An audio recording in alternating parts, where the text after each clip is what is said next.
So hello everyone, and welcome to our first webinar for 2021. My name is Gabriella Gallagher, and I'm the National Chair of Canadian Friends of Peace Now. Of course, we are partners to Peace Now, Shalom Achshav, which is Israel's leading peace movement and which promotes the two-state solution to the Israeli-Palestinian conflict. Now you can find out more about us and, if you wish, support us with a donation by going to our website. And our website is www.peacenowcanada.org. Our webinar today will be recorded and posted to that website so you can see it again. We are extremely honored to have two distinguished guests from Palestine with us today, Nidal Foqaha and Mohammad Asideh. Nidal is the Director General, Director General of the Palestinian Peace Coalition, which is the Palestinian branch of the Geneva Initiative. His previous positions were as advisor to the PLO Secretary General, as a Media and Communications Director at the Palestine Media Center, and as a team member of the Palestinian-Israeli Joint Economic Committee. Mohammad is the Projects Director of Zimam Palestine, a grassroots youth leadership building organization. Prior to his work with Zimam, Mohammad was in Washington, D.C., working as Regional Director for One Voice, a movement that strives for Israeli-Palestinian peace. And after that, he was a program officer with Cure Violence, an international NGO which aims to reduce violence in communities around the world. Now, as always, we welcome your questions, which I will pose during the second half of the hour. Please type in your questions at any time during this webinar. You could start doing it right now using the Q&A feature on the Zoom toolbar, which you will find at the bottom of your screen. Please don't use the chat for questions because I won't be monitoring the chat as closely. And now I will turn things over to my fellow CFPN board member and our moderator for today, Jacqueline Swartz. Over to you, Jacqueline. Thanks, Gabriella. Hello, Nidal and Mohammad. Again, we're really delighted to have you, and thank you very much. I'm going to ask a couple of questions, and whoever wants to answer them, please answer them. And I will be directing some questions to one or the other of you. First of all, is there still support for a two-state solution among Palestinians? I know that's a big question. Maybe you should both answer it.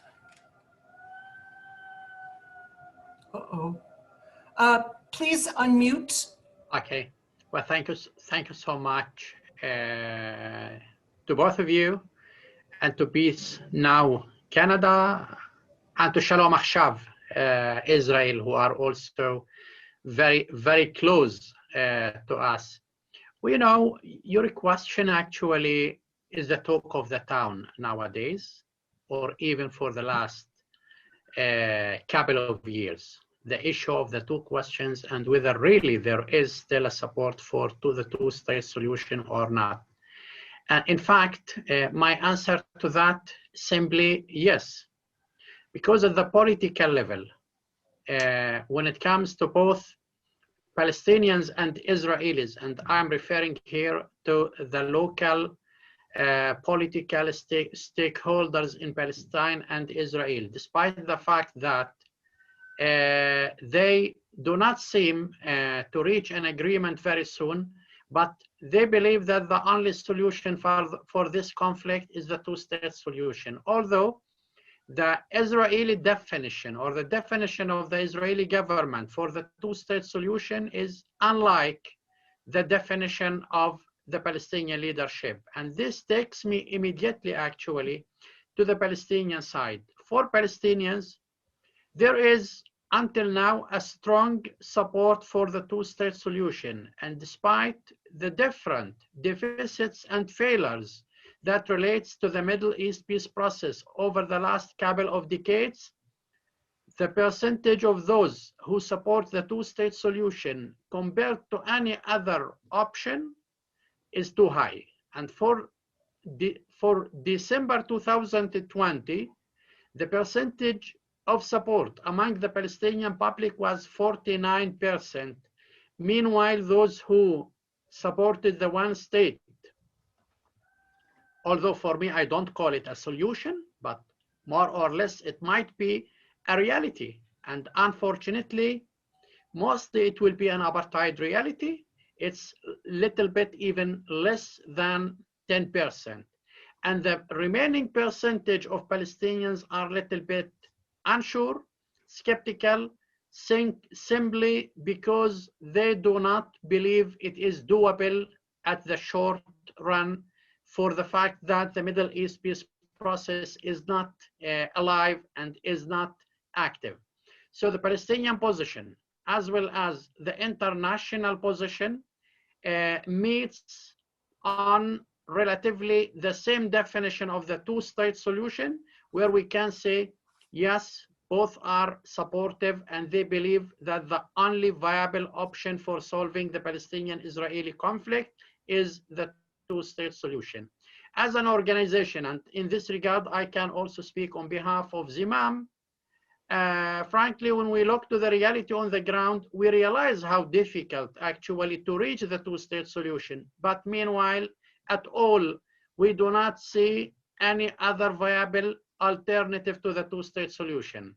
Thank you very much. And Mohammad, I'd like to ask you, since you work with youth,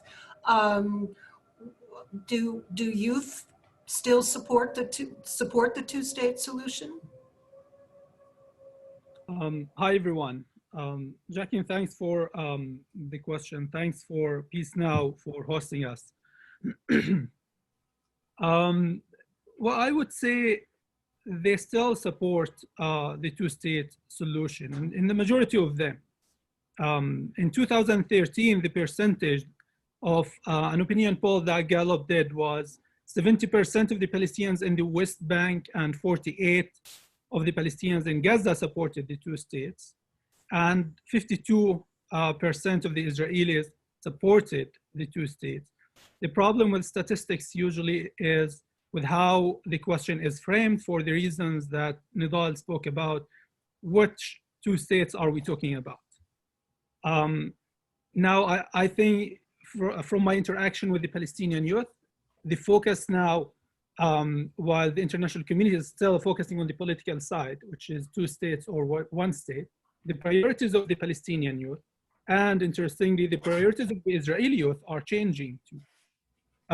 Where politics is not the first priority nowadays. It's the economy, because of there are so many factors are pressuring the people in this region, not only because of Corona, even before Corona. That brought economy on top of the priorities of the people, fighting corruption, even if you have lots of money, and with I would say mismanagement of the resources. That's still going to be very problematic. And the Palestinian youth, yes, they want to see an end to the conflict, whether it's one state or two states.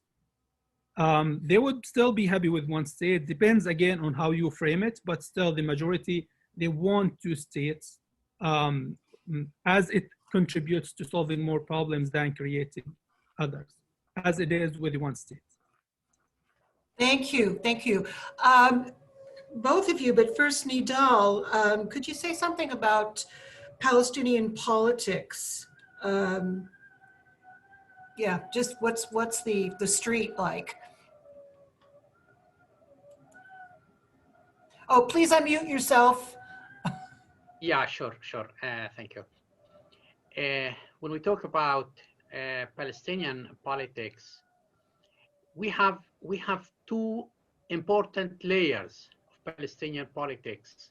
We Palestinians are going through this very unique reality in which the Palestinians inside Palestine are defined and confined in three separate areas.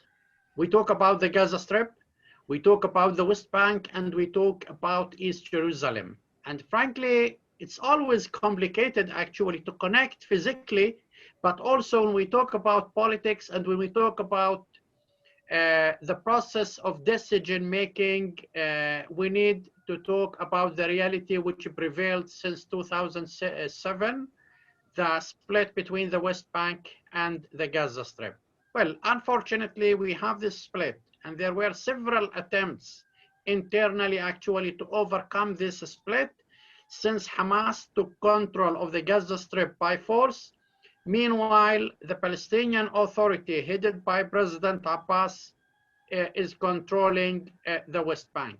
For East Jerusalem, we all know that East Jerusalem is completely controlled by Israel, and there were always attempts, including political ones, by the Palestinian leadership in the West Bank, and as represented by the Palestinian Authority and the cabinet, to present a sort of political representation for East Jerusalem, despite all complications. Nowadays, there is, for the first time, a genuine attempt to overcome this problem of the internal split through convening elections in Palestine, believing that the result of the internal legislative and presidential elections will automatically lead to a window of overcoming this obstacle of being unable to put an end for the split for several reasons. May I interrupt for a second? Do you foresee elections in the near future?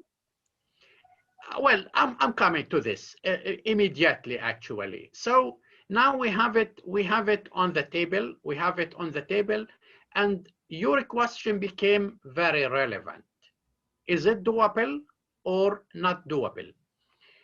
As Nidal and as the Palestinian Peace Coalition, for the time being even very optimistic, I believe the chances for convening elections in May 22nd is now more than 50%, and 50% is, very optimistic for the reasons which we all know. We Palestinians have to convene in a couple of weeks, if the circumstances allow, in Egypt, in order to agree on the arrangements, the pre-election arrangements, as well as the post-elections understanding.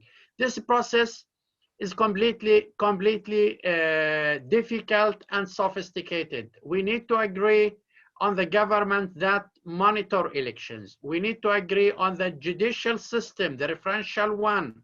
We need to agree in advance, actually, on the respect of the outcome of elections. And here the question: if Hamas will lose elections in the West Bank, does that mean automatically Hamas is going to give up powers and to return it to the Palestinian people and to the Palestinian Authority and the PLO? This is an important question. And the Palestinian Authority, if it will lose also. So the issue of elections seems to be, for the time being, complicated, needs certain pre-election agreements and arrangements in order to say from in a month or so from now that we are really going for elections, or we cannot continue with this process. But one last thing, nowadays, for the last 4 years, we had this interruption of the relationship with the United States. And immediately with the election of Biden, there were clear Palestinian messages towards the United States, very positive ones, which aim at the end of the day for resuming political and probably other types of contacts with the United States. Recently, those messages have been received positively, and we saw also certain messages coming from the United States towards the Palestinians. This is extremely important, and this will contribute also to setting the political scene and the political agenda in Palestine, and probably will pave the way for a re-engagement between Palestinians and Israelis within the context of the Middle East peace process, with the mediation of the United States plus. But when this will happen, until now, we do not have a clear, idea about that. Thank you. Mohammad, I'd like to ask you about the current mood on the Palestinian street. How are Palestinians coping with the occupation? And what are some of the biggest challenges in daily life? Thank you. I think there are so many challenges that everybody aware of. Recently, the challenge that we are seeing becoming so dangerous for every Palestinian, even including myself when I travel from one city to another, is the increasing violence rate by the settlers against the Palestinians in the West Bank. I've never seen such level of violence increasing everywhere, wherever you go in the West Bank by the settlers, like we are seeing nowadays. There's a week I was telling Gabriela the other day, when I had to, nowadays we're traveling more for the elections to meet with our activists everywhere. And sometimes we go back to, I go back to where I live in Ramallah a bit late, around, it's not too late, around 6 or 7 p.m. And the settlers are blocking the road. There's only one road basically between the cities, and they're blocking it, attacking the Palestinians. Only a few days ago, a group of very young settlers, very radical ones, attacked Madama village, and even a little girl, Hala Mashhur, 11 years ago, old, was attacked in front of her home by the settlers who were throwing stones on the citizens inside their villages. So it's that it's to that level of violence that we are seeing nowadays. This is the biggest threat. The dangers, or at least the difficulties that people have in Gaza have been the same for the past several years since the blockade started, even before, and nowadays it's even worse on so many levels. I would also like to ask you about any assistance you're getting with groups like, well, Peace Now and other groups to mitigate that, mitigate the violence. Yeah, I know that you worked with One Voice, which sounds really interesting. Talk about that, and talk about any kind of solidarity among your Jewish colleagues.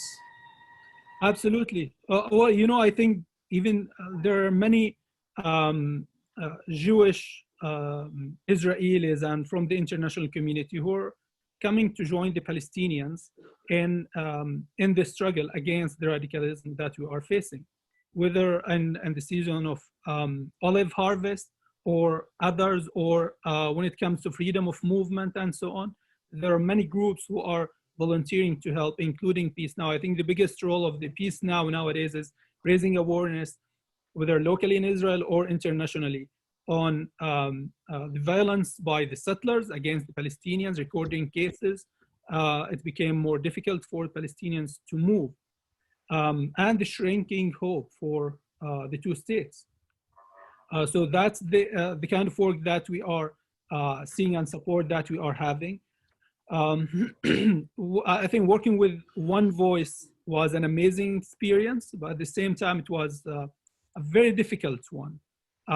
It was, well, not as difficult as today. I think it was a whole different world. People were more optimistic in Palestine and Israel.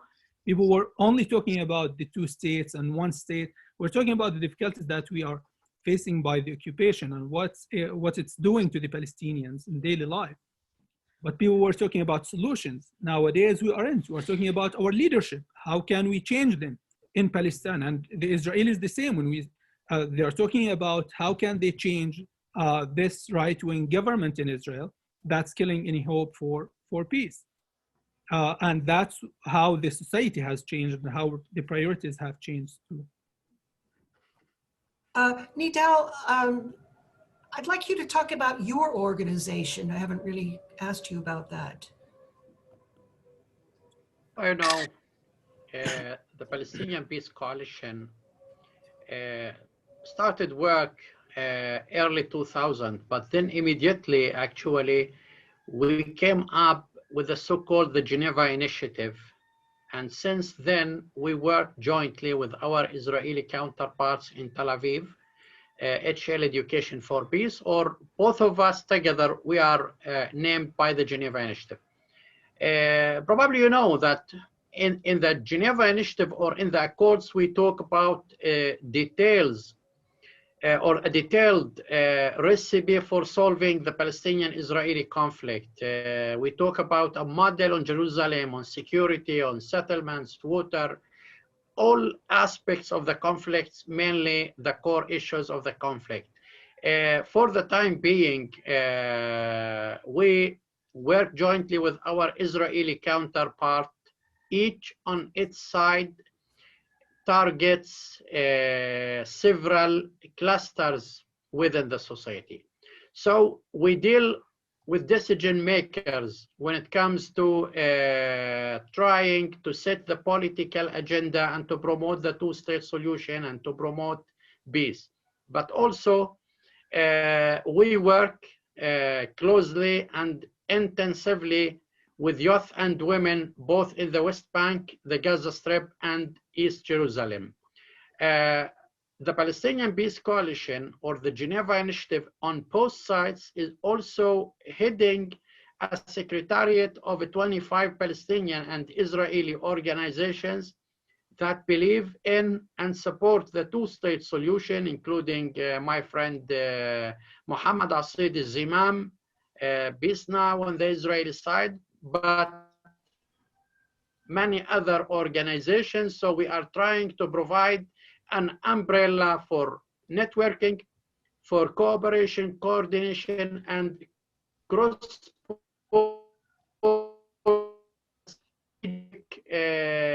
cooperation facing the different obstacles, but also for promoting the two-state solution. So this is more or less what we are doing as a Palestinian Peace Coalition. Okay, thank you. I'd like to ask you a follow-up on the new Biden administration. Do you think there's any hope that they will have any effect in stopping the demolitions? This is a very important issue, the issue of demolition and the issue of settlements. We Palestinians, we suffered a lot over the last 4 years when it came to the building new settlements and expansion of the existing ones. And when it comes actually to the broader context of Trump's vision for peace, or the so-called vision for peace, which gives Israel a direct and a clear permit actually to do whatever in the Palestinian territories in the West Bank. But there is something new nowadays. Just a couple of days ago, there were a statement by the US representative to the Security Council who tried to define some of the pillars of the American policy vis-a-vis Palestine and Israel, and he made it clear that unilateral steps such as expansion of settlements, annexation, and demolition is damaging the Middle East peace process.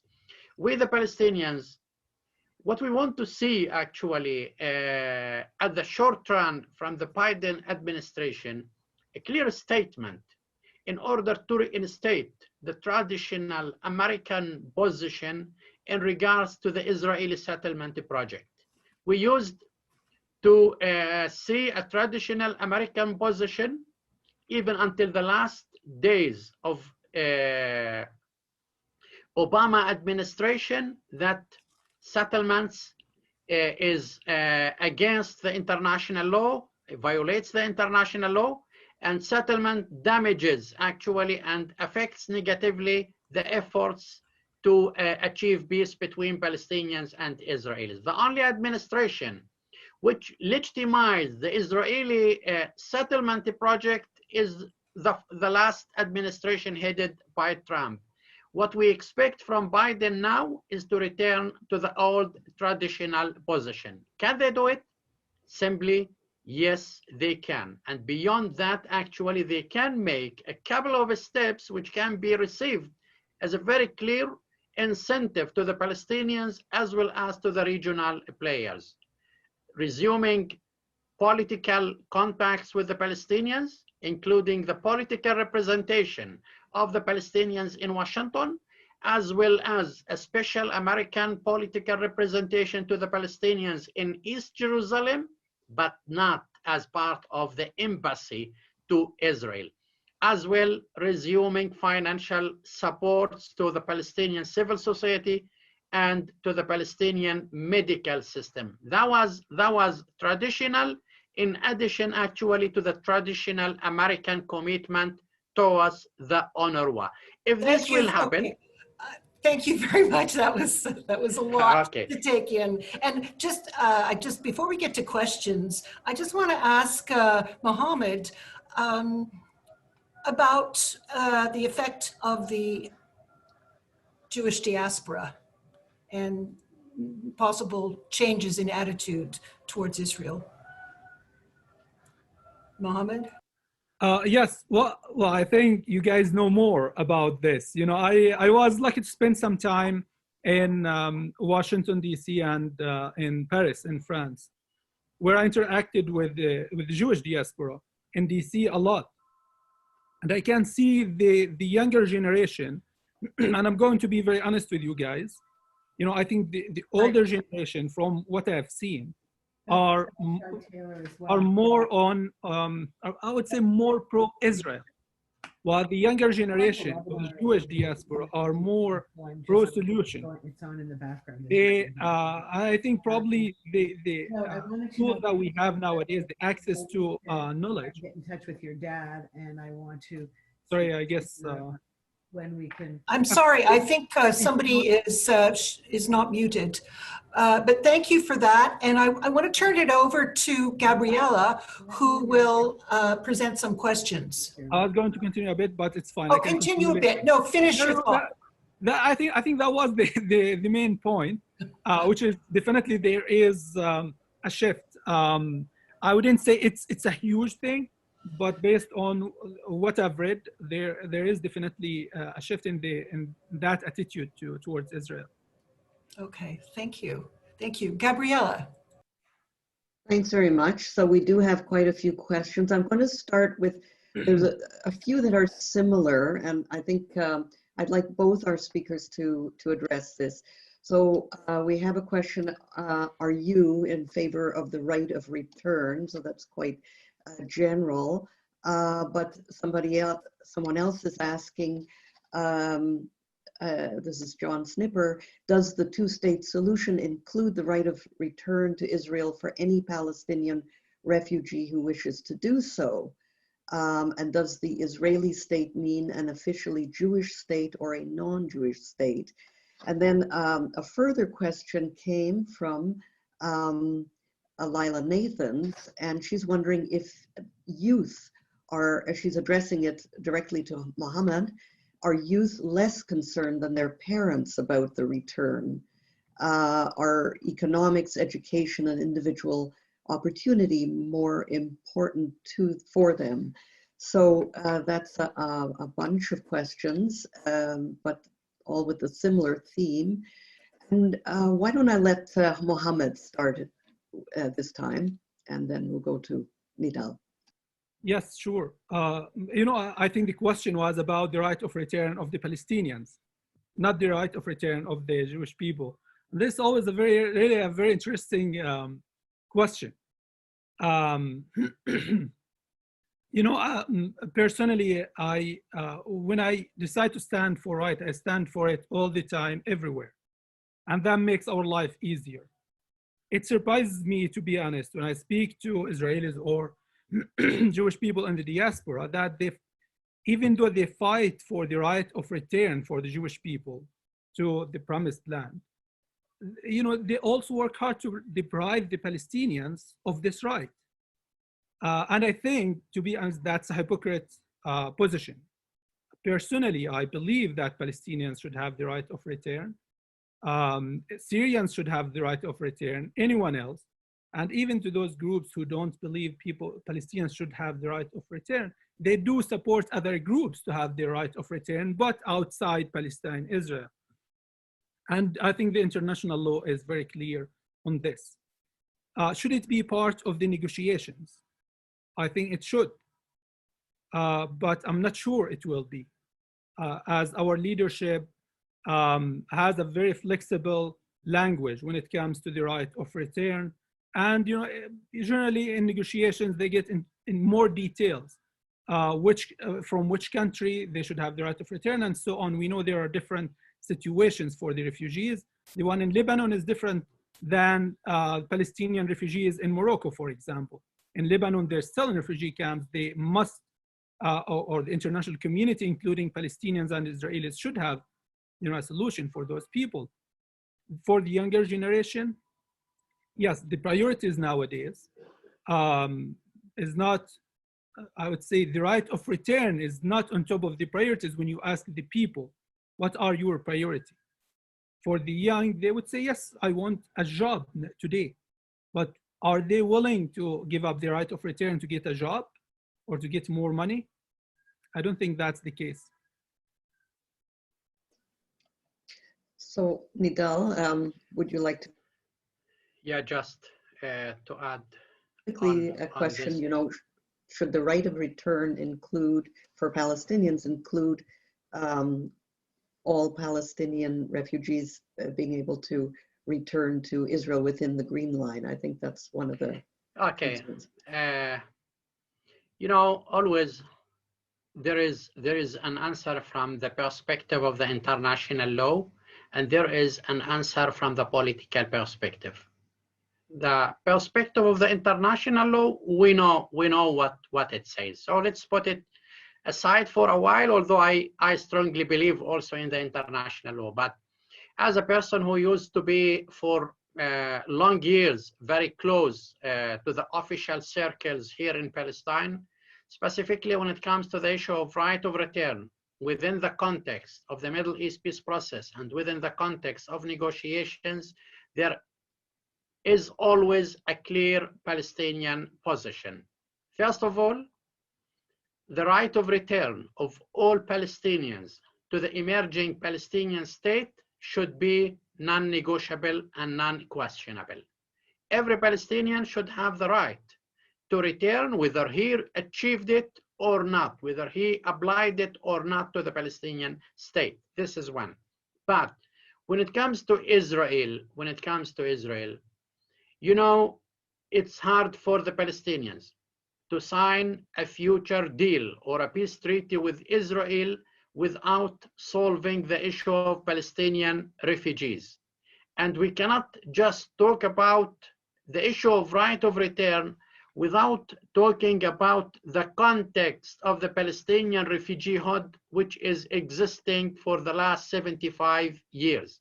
And in this regard, there is a pragmatic, rational, and realistic Palestinian approach and position, where the Palestinians talk about certain numbers who should be given the right to return to their homes or properties in Israel. And within this context, it should be part of an integral package. According to the Palestinian official position, Palestinian refugees should enjoy an integral solution for their problem. On one hand, probably there should be allowed political and civil rights for those who choose to stay in the host countries, similar to the original citizens of such countries. Here I'm talking about Syria, Lebanon, and Jordan. probably some other third parties like Canada or some other European countries choose to receive some of the Palestinian refugees. So they should be allowed such right. And then certain numbers should return, actually, those who can do it to Israel, and this should be part of an agreement with Israel. And in this regard, the official Palestinian position takes clearly into consideration the demographic aspect and the demographic concerns on the Israeli side. We Palestinians, we are not calling for the return of 6 million Palestinians to Israel, but we are much more realistic. And frankly speaking, the numbers which the Palestinians are talking about when it comes to the return to Israel are numbers which Israel can afford and can deal with and cope with within the existing context in Israel. I want to add one word actually on the issue of the Jewish state or the non-Jewish state. We Palestinians, I don't know why we are always asked this question. It's not our business actually to decide what type Israel or what nature Israel wants to be. And frankly speaking, if Israel doesn't want to be a state for all its citizens, the best way actually is to define clear borders with the Palestinians, is to divorce actually some 5 million Palestinians in the West Bank and in East Jerusalem. So how come Israel is talking about a Jewish state? Meanwhile, they want to control the West Bank and to control East Jerusalem. How come Israel is talking about Jewish state? Meanwhile, half of the future capital of Israel are Palestinians who believe they should belong to a different political system. I'm talking about East Jerusalem. So frankly, this question should be asked to the Israelis, to the right wing in Israel, to those actually who have an open eye on the Palestinian land and on our future territory in which we are planning to have our own state, to stop and to halt such an attempt and to let the Palestinians live as neighbors according to the neighborhood cooperation and good neighborhood relations. That's the only solution actually. Thank you very much. Okay, I'm going to start ask quite a different question now to both of you, or either one of you. And this comes from Shelley Corin, and she is actually asking about coronavirus, the vaccine within Israel. She's saying fewer Israeli Arabs have received the vaccine than Jewish Israelis. However, I know that both of you are your expertise is in the West Bank. But it does raise the question about the issue of the vaccine, and are Palestinians in the West Bank receiving or being vaccinated? How about Mohammad? Would you like to answer that if you can? Yes, sure. As far as I know, none in the West Bank have been vaccinated. Yes, yet we haven't received the vaccination. In the case of the Arab Israelis, to be honest, I don't think it's an Israeli policy not to vaccinate the Arab Israelis. At the end of the day, it doesn't make sense if you are vaccinating only the Jewish Israelis without the Arab Israelis. But also doesn't make sense if you aren't vaccinating the Palestinians and if the Palestinians in the West Bank aren't getting the vaccination.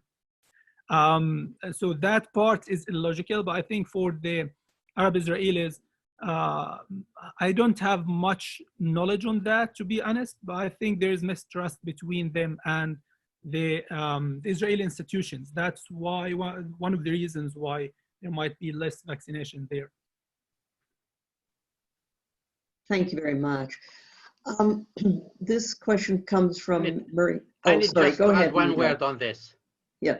May I? Well, this is extremely important issue, the issue of COVID-19 and the vaccine.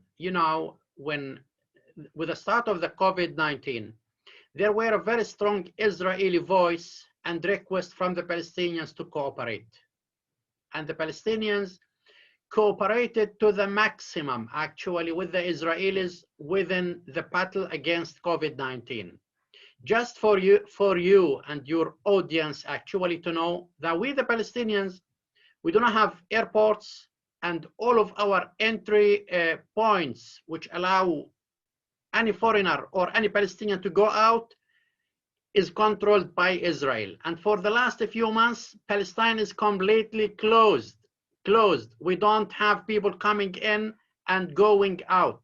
And we Palestinians now, we are getting the COVID-19 from Israel. And we say, okay, you know, this is a pandemic all over the world, and we are fine with it.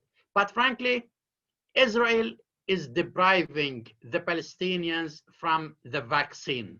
They are depriving the Palestinians from the vaccine. No vaccine has been provided to the Palestinians, although it's the responsibility of Israel, according to the international law and according to the different Geneva Convention.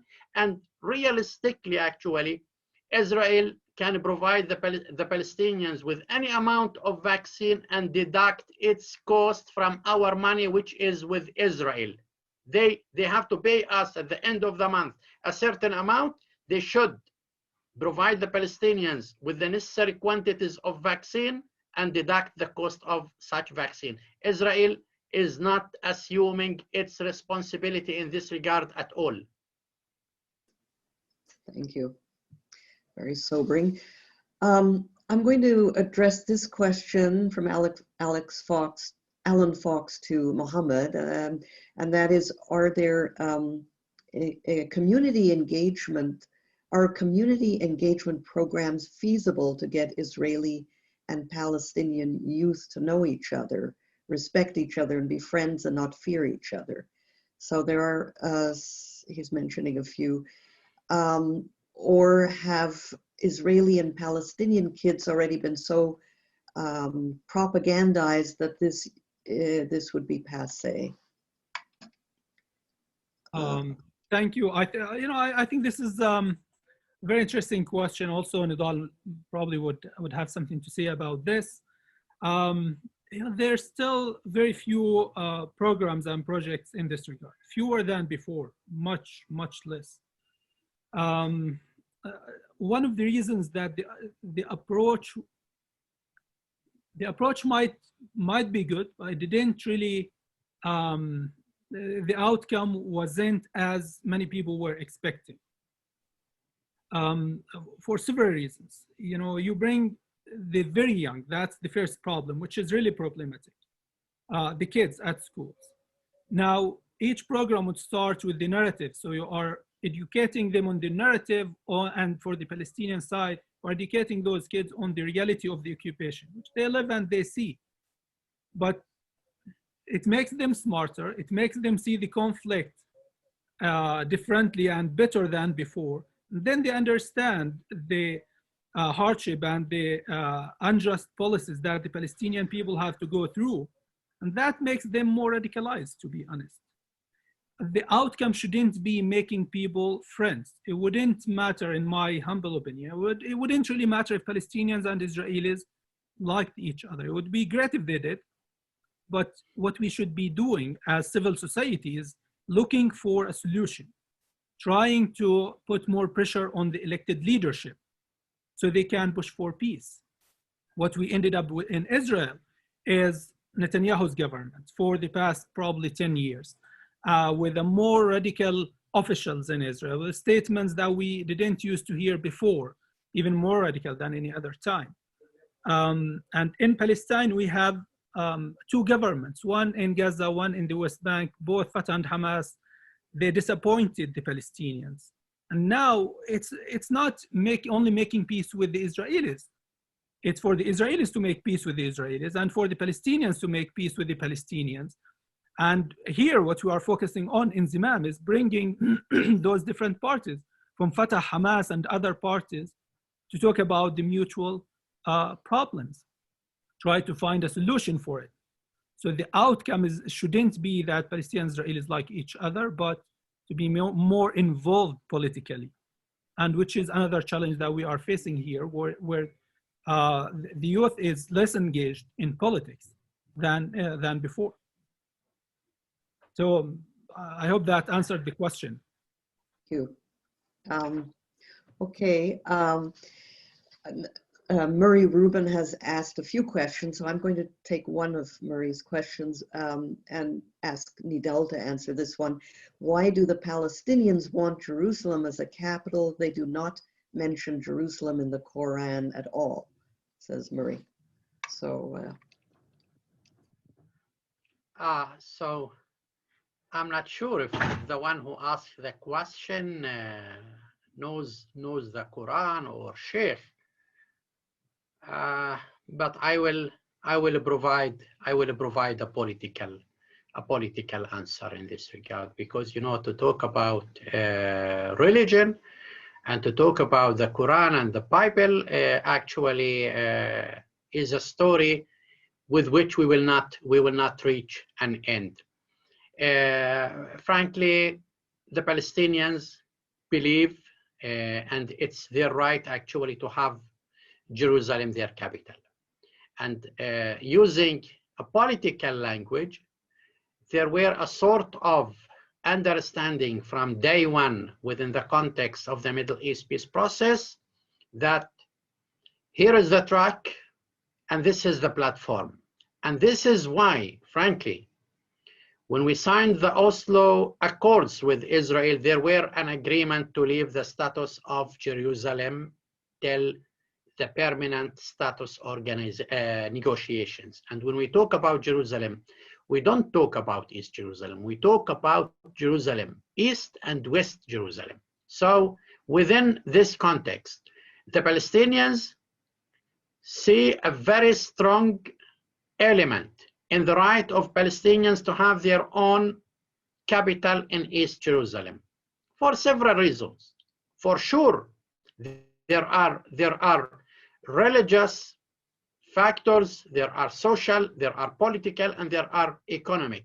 But symbolically, as a symbolic of the Palestinian sovereignty and the future or emerging state, East Jerusalem should be the capital of the Palestinian state. And within this context and respect, Israel can have its capital within West Jerusalem. Until 1968, East Jerusalem used to be actually the capital for Palestinians. It was the political and the economic and the religious capital of Palestinians. So for so many reasons, including the ones which are mentioned in the Holy Quran, East Jerusalem should be the capital of the emerging Palestinian state. okay. Thank you, Nidal. If I might, I just have a question to the lady who asked the question. I don't know why should Jerusalem be mentioned in the Quran for us to have it as a capital? Honestly, I don't understand. No, I'm not so religious. This Right. is a secular country, secular political system. Not sure why it should be mentioned. Thank you both. So now I'm going to ask a question that comes from the other side of the spectrum here, from David Kattenberg. And he says he has a hard time with the notion of Israelis and Palestinians achieving peace because he says apartheid Israel enjoys peace with its neighbors while waging war on the Palestinian people. We need to replace the peace paradigm with the justice paradigm.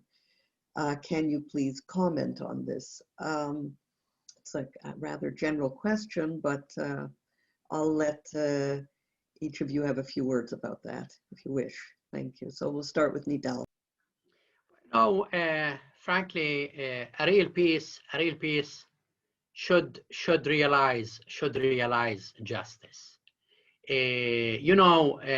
To seek justice outside the context of peace will not lead us anywhere. But for the Palestinians and Israelis to achieve a just and lasting peace, this will be the ultimate justice, although justice is a relative notion in this regard.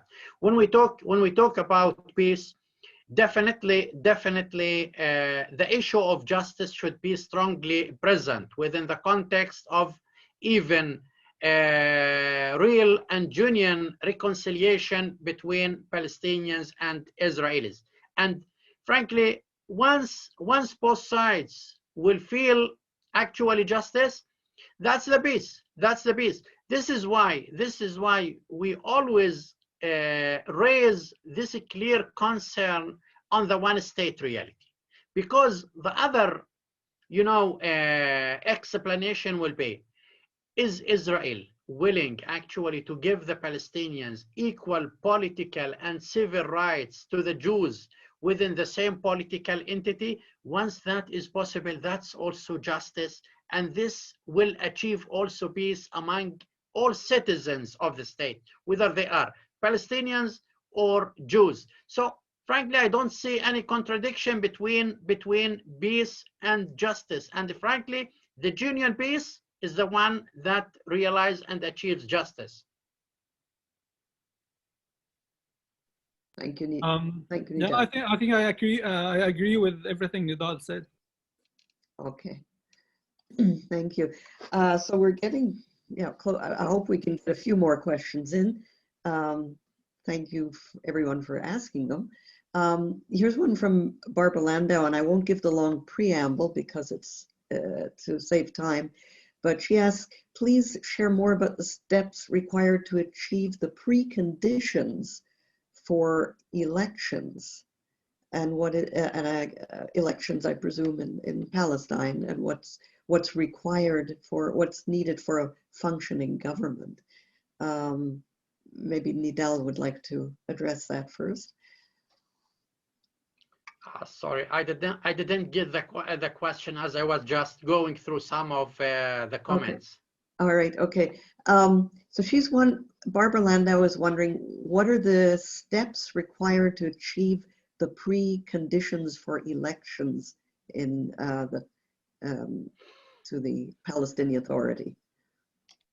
Yeah, those preconditions actually are both technical and political.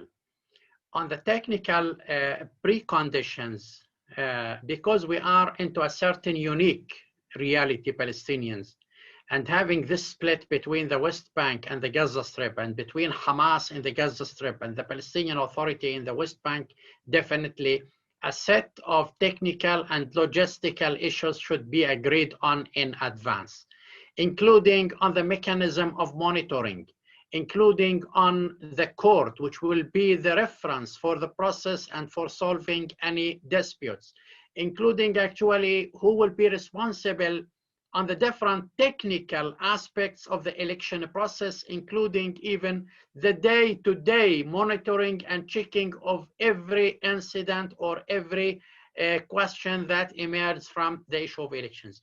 But most importantly, we the Palestinians, we are convening these elections within the context of the Oslo Accords and the context of the Middle East peace process, which allowed the Palestinians to do elections in the West Bank, Gaza Strip, and East Jerusalem. And one of the restrictions, will Hamas in Gaza will allow a free process all over the Gaza Strip? Will Hamas accept actually the outcome of elections, even if it will completely lose? Are they ready to return back the powers and to return back the Gaza Strip to the Palestinian Authority, or even in East Jerusalem? To what extent Israel will follow the same protocols and the same criteria of the election which took place in 2005 and in 2006, where the Palestinians had the opportunity and the margin to convene also free elections in East Jerusalem? Is Israel going to allow us to do this? So all of these constraints are still existing, and we the Palestinians, we need to deal with them internally as well as with Israel and some international, including regional players who could be helpful in this regard. Thank you very much, Nidal. Mohammad, did you want to add anything to that? Just a quick thing, I think first I admire the Canadian spirit and progressiveness always when I hear and speak to Canadians, always looking for something practical.